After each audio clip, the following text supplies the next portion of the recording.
বন্ধুরা, নিশ্চয় আপনারা খুশবু নাটকটি নতুন এপিসোড দেখার জন্য অপেক্ষা করছেন। ইউটিউবে গিয়ে সার্চ দিচ্ছেন, কিন্তু খুশবু নাটকটির নতুন এপিসোড আপনারা দেখতে পাচ্ছেন না।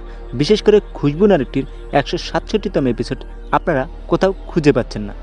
কেন খুঁজে পাচ্ছেন না? খুশবু নাটকটি 167তম এপিসোড কবে প্রচার করা হবে, কবে আপলোড করা হবে এবং কি কবে আসবে, আপনাদের এই সকল প্রশ্নের উত্তর পাবেন আজকের এই ছোট্ট ভিডিওটির মাধ্যমে। তাই আপনাদের সকলের কাছে রিকোয়েস্ট থাকবে আজকের এই ভিডিওটি একদম শুরু থেকে শেষ পর্যন্ত দেখবেন। এবং আমার এই ড্রামা ভিডি ইউটিউব চ্যানেলে কোনো দর্শক যদি নতুন হয়ে থাকেন, প্লিজ নিজ থেকে আমার চ্যানেলটি সাবস্ক্রাইব করে আমার পাশে থাকবেন।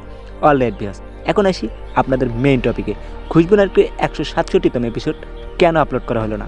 ভিউয়ার্স, আপনারা সকলেই জানেন যে খুশবু নাটকটি প্রতিদিনে আপলোড করা হয় শুধুমাত্র এই শুক্রবার বাদে। ভিউয়ার্স, খুশবু নাটকটির কিন্তু 167তম এপিসোড আজকে কিন্তু আপনারা দেখতে পারবেন না। আজকে শুধুমাত্র আপনারা দেখতে পারবেন এই সপ্তাহে খুশবু নাটকে যতগুলো পর্ব হয়েছে সবগুলো পর্ব নিয়ে দীপ্ত টিভি ইউটিউব চ্যানেল মূলত মহাপর্ব নামে একটি এপিসোড আপলোড করবেন। তাহলে খুশবু নাটকের 167তম এপিসোড কবে থেকে আপনারা দেখতে পারবেন? ভিউয়ার্স, আপনারা খুশবু নাটকের 167তম এপিসোড আগামীকাল থেকে আবার আপনারা পুনরায় দেখতে পারবেন। আমি আপনাদেরকে একটু ক্লিয়ার করে বলছি, আগামীকাল এপ্রিলের 4 তারিখ রোজ শনিবার সন্ধ্যা 7:30 মিনিটে শুধুমাত্র দীপ্ত টিভি অফিসিয়াল ইউটিউব চ্যানেলে। এবং বন্ধুরা, আগামীকালকের 167তম এপিসোড কিন্তু অনেক ইন্টারেস্টিং ও ধামাকা হতে যাচ্ছে। কেননা বন্ধুরা, খুশবু এবং রিশাদের মধ্যে আবারও নতুন করে গ্যামজাম সৃষ্টি হয়েছে, ঝগড়া সৃষ্টি হয়েছে।